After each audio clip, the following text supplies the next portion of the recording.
Spiritual Journey.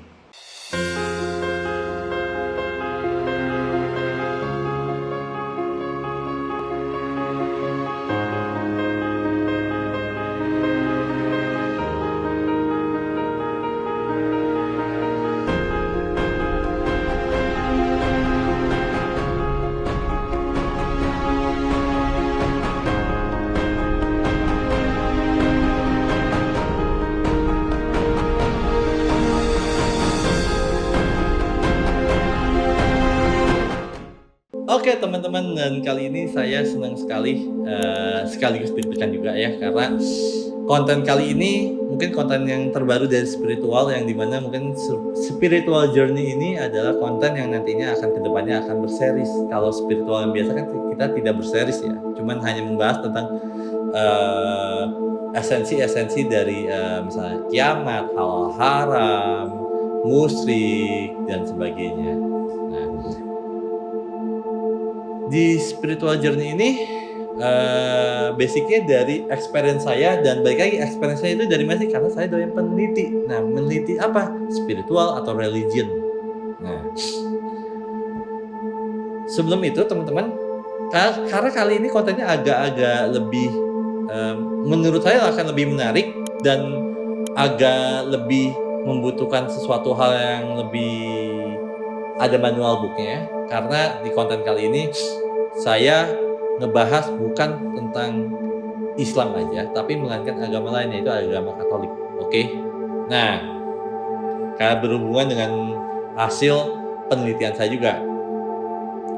Sebelumnya, teman-teman yang Islam, stop videonya dan ambil kitab kalian, yaitu kitab Al-Quran ya. Oke?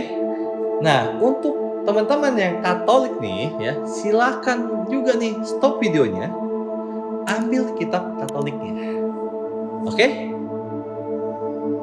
Sekarang baru play lagi. Oke. Kita ngomong sederhana dulu nih, teman-teman ya. Saya mau menanyakan sederhana dulu deh. Jangan ngomong dulu deh, saya nanya dulu deh ya. Apa sih itu arti keimanan atau iman? Yes. Mungkin pada umumnya mengatakan teman-teman, dan saya juga setuju juga ya, saya juga nggak bilang itu salah.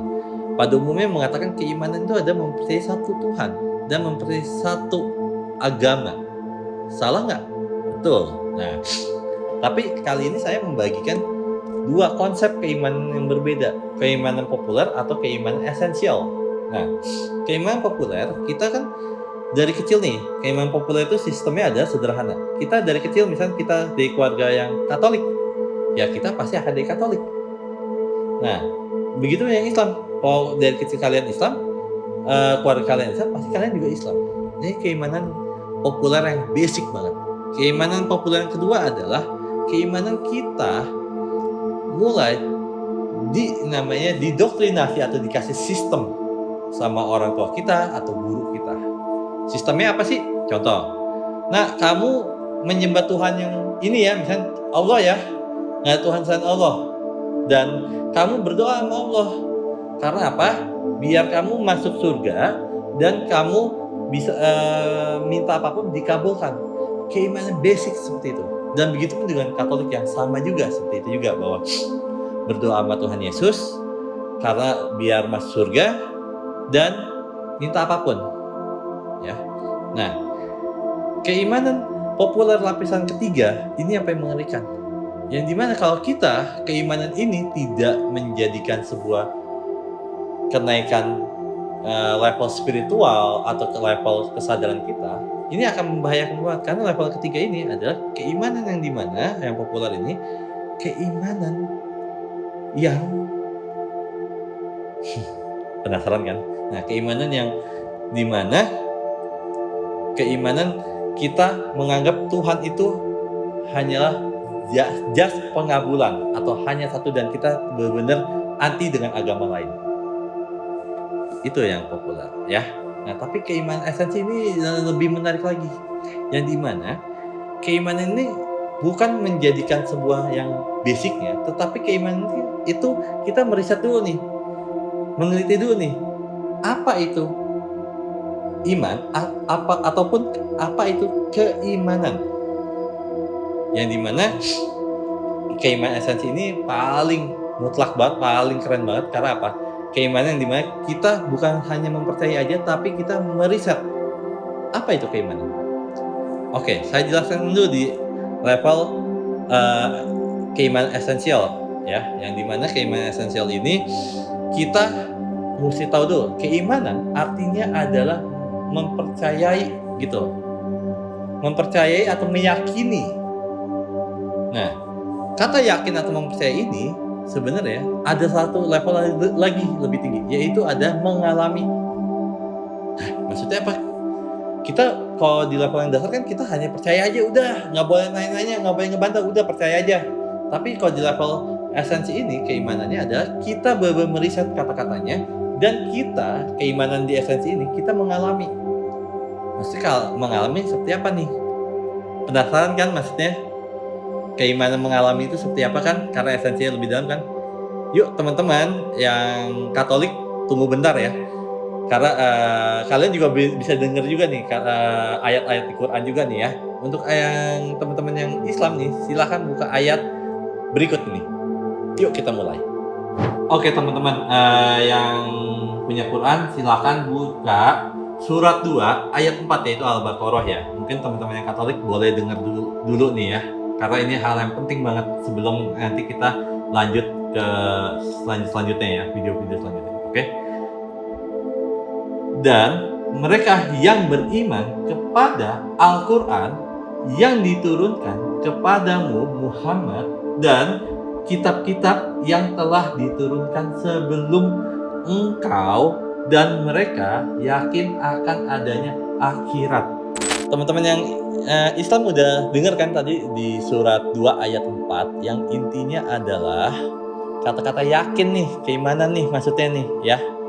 Nah, yakin ini kan artinya mengalami ya, kalau di level esensial, yang dimana kita bukan di sini kan mengatakan bahwa mengimani kitab-kitab sebelumnya, intinya ada seperti itu ya, mengimani kitab sebelumnya. Nah, artinya adalah kita juga boleh kok teman-teman baca kitab-kitab Katolik atau kitab-kitab apapun sebenarnya, yang dimana kan di Al-Quran juga udah dijelaskan bahwa gimana kita mau percaya atau yakin kalau kita nggak mempelajari atau nggak membuka diri kita untuk melihat sebuah agama lain atau spiritual yang lain atau kitab-kitab yang lain. Nah, di sini juga beberapa udah jelasin bahwa kita itu harus percaya, bukan sekedar percaya. Gimana mau percaya kalau kita nggak mempelajari? Jadi nggak apa-apa teman-teman yang di sini boleh juga mempelajari kitab-kitab lain, ya.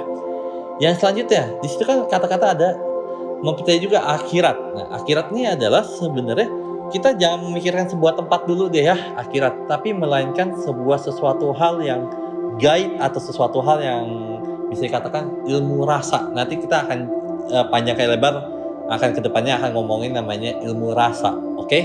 Sampai sini dulu paham ya teman-teman ya, bahwa intinya adalah kita pun orang Islam juga nggak apa-apa baca kitab-kitab lain atau Alkitab gitu dan sebagainya, bebas gitu. Karena apa? Di Al-Quran juga disuruh kan bahwa gimana mau mengimani kalau kita nggak mempelajari, tidak tidak meriset atau tidak namanya mengupas seperti mengupas bawang gitu, ilmu-ilmu spiritual lain. Oke? Kita kan selalu ya beribadah ya, mungkin yang Islam ke masjid, yang Katolik ke gereja gitu ya. Nah, tujuannya apa sih kita beribadah? Mungkin ada yang mengatakan bahwa kayak ya buat biar nggak masuk neraka, ataupun biar pengampunan dosa, ataupun yang pernah saya bahas mungkin demi pengabulan doa kita, ya itu boleh-boleh aja. Tetapi sebenarnya poinnya adalah kita beribadah ke rumah Tuhan atau ke gereja atau ke masjid sebenarnya adalah kita bertemu Tuhan nih. Nah, di ayat selanjutnya ini dijelaskan di Al-Quran atau di Alkitab pun atau di Katolik ya mas saya ya, itu menjelaskan bahwa kita juga bisa kok ketemu Tuhan dengan cara apa? Yuk kita lihat ayat berikut ini. Oke? Oke teman-teman, nah sekarang yang punya Al-Quran silakan buka surat 29 ayat 5 nih teman-teman. Buat yang Katolik silakan dengar aja dulu nih ya. Barang siapa mengharapkan pertemuan dengan Allah, maka sesungguhnya waktu yang dijanjikan Allah pasti datang. Dan Dia yang Maha Mendengar, Maha Mengetahui. Oke, silakan sekarang kalian buka kitab kalian, yaitu surat 55 ayat 6 yang berbunyi seperti ini teman-teman nih ya. Buat yang Islam silakan dengar juga nih ya. Carilah Tuhan selama Ia berkenan ditemui.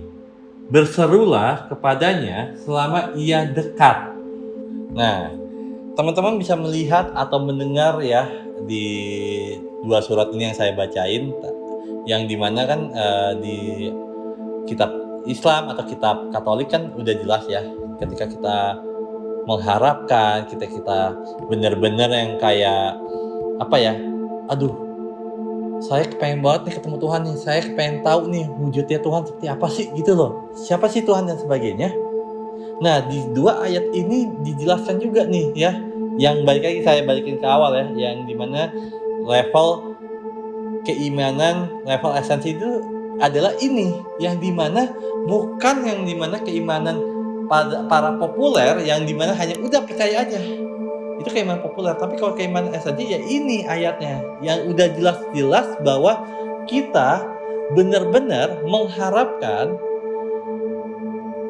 perjumpaan makhluknya kita terhadap penciptanya, yaitu ada Tuhan sejati. Tuhan sejati itu ya mungkin kalau yang di Islam ada Allah, kalau di Katolik adalah Yesus. Yang dimana dua ayat ini intinya adalah sama-sama menunjukkan bahwa kita berharap ketemu Tuhan. Nah, kira-kira setelah berharap kita harus ngapain sih? Oke, baca ayat selanjutnya. Yuk teman-teman, ayo kita mulai. Oke teman-teman, nah silakan yang punya Al-Quran atau punya kitab Islam, baca ayatnya dulu nih, suratnya nih ya. Surat 84 ayat 6 yang berbunyi kata-kata seperti ini teman-teman nih. Wahai manusia, sesungguhnya kamu telah bekerja keras menuju Tuhanmu, maka kamu akan menemuinya. Oke teman-teman yang Katolik silakan ke kitabnya, cari surat 4 ayat 11 yang berbunyi nih, untuk orang-orang Islam bisa dengar juga nih ya, kurang lebih esensi bisa sama kayak ayat Islam di sebelumnya. Oke, kata-kata seperti ini teman-teman nih, perhatikan baik-baik. Jawabnya, kepadamu telah diberikan rahasia kerajaan Allah, tetapi kepada orang-orang luar segala sesuatu disampaikan dalam perumpamaan. Teman-teman bisa melihat nggak bahwa, balik lagi saya jelasin ya, kedua kitab tersebut ini di ayat dan di surat ini, kedua surat yang ayat yang mungkin di kitab yang berbeda, tetapi kalian bisa sadar nggak sih bahwa esensinya sama? Apalagi sih perbedaannya? Nah, saya nggak bosan-bosannya nih di konten ini menjelaskan yang perbedaannya ada di linguistik atau dari bahasanya. Nah, kedua surat ini maupun di Islam mau di Katolik intinya sama, bahwa ketika kita bersungguh-sungguh, gak main-main, berikhtiar ini bukan melakukan sebuah menjalankan ibadah, tapi melakukan ritual. Nah, ritual seperti apa sih? Bisa ada meditasi, ada yang ke gunung, ada whatever itu caranya ya. Yang dimana ketika kita benar-benar bersungguh-sungguh, kita bertemu Tuhan. Nah, tapi menariknya kalau di Katolik kan dikatakan bahwa kerajaan Tuhan itu sebenarnya itu Tuhan itu sendiri dalam tanda petik gitu lah. Nah, makanya kadang-kadang kalau mau di kitab Islam atau kitab Katolik selalu memakai kata-kata perumpamaan. Kenapa Pak kata-kata perumpamaan sih? Karena lebih gampang untuk kita memaknainya. Kalau misalnya kitab-kitab ini tidak memakai perumpamaan, langsung gamblang, pasti yang baca akan udah pasti 24 karat akan keblinger, udah pasti. Makanya memakai perumpamaan. Nah, Di ayat selanjutnya dan surat selanjutnya nih, ayat dan surat selanjutnya mau di Katolik atau di Islam, kita akan dijelaskan nih teman-teman nih ya, di level yang baik keimanan di level yang terakhir yang saya bilang adalah keimanan kita mengalami. Nah, di ayat selanjutnya kita akan dijelaskan bahwa Tuhan tuh bentuknya kayak apa sih? Penghujudnya seperti apa sih? Mau penasaran kan? Tuhan tuh bentuknya kayak apa sih? Maupun Allah ataupun Yesus seperti apa sih? Gitu. Yuk kita bahas surat ayat selanjutnya. Oke, teman-teman. Nah, kali ini adalah surat ayat penutup dari konten ini yang dimana di surat ayat ini dari Katolik ataupun Islam benar-benar menjelaskan bahwa keimanan esensi, yaitu ada keimanan kita mengalami bertemu Tuhan atau melihat Tuhan secara wujud dalam tanda petik, teman-teman. Oke, silakan teman-teman nih ya, baca dulu nih di Katolik nih kitabnya nih ya. Surat 8 ayat 12, teman-teman. Maka Yesus berkata pula kepada orang banyak, katanya, "Akulah terang dunia. Barang siapa mengikuti aku, ia tidak akan berjalan dalam kegelapan, melainkan ia akan mempunyai terang hidup." Oke, teman-teman, untuk teman-teman yang Islam silahkan buka kitabnya di surat 24 ayat 35 yang berbunyi seperti ini, teman-teman nih. Untuk yang teman-teman yang Katolik bisa dengar juga nih ya. Allah memberi cahaya kepada langit dan bumi. Perumpamaan cahayanya seperti sebuah lubang yang tidak tembus, yang di dalamnya ada pelita besar. Nah, teman-teman nih ya, perhatikan baik-baik ya.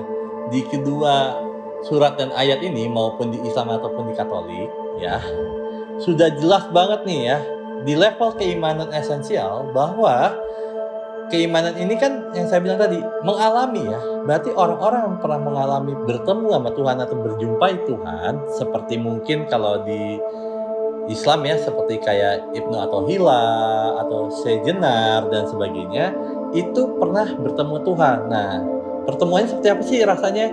Penglihatannya seperti cahaya di atas cahaya, yang dimana dua ayat ini menjelaskan bahwa Tuhan, mau Allah, mau Yesus, sebenarnya paling gampang ada sebuah cahaya.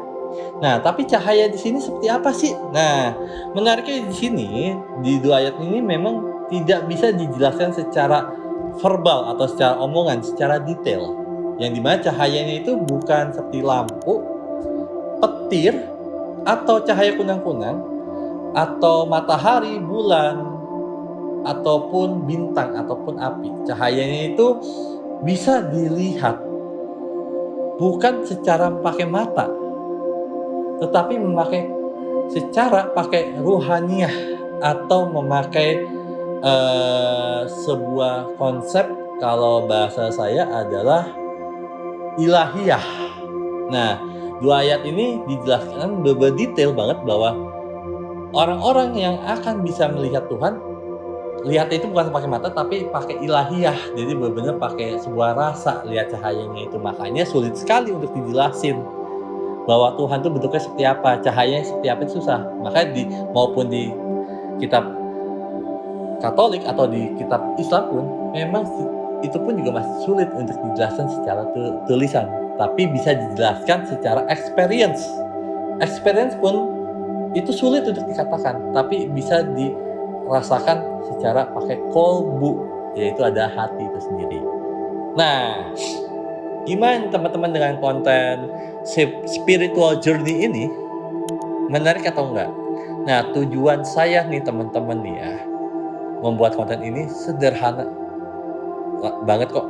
Bukan sekedar kita saling belajar, bukan kita saling terbuka aja, tapi kita menyadari, paling utama di konten ini menyadari bahwa sebenarnya, ingat, ini paling penting banget. Saya benar-benar serius banget bahwa ya, di agama itu bukan masalah perbedaan, tapi masalah yang dimana utama ada mengenal. Mengenal gimana caranya? Yang tadi saya bilang, keimanan level esensi, mengalami, mempelajari. Jadi untuk teman-teman yang di sini, jadi saya mohon tolong banget, kalian yang mungkin kita yang berbeda agama nih ya, jangan pernah alergi dengan agama lain, ataupun Tuhan lain, ataupun kitab lain. Karena inti dari kitab utama, kitab Katolik dan kitab Islam, intinya sama.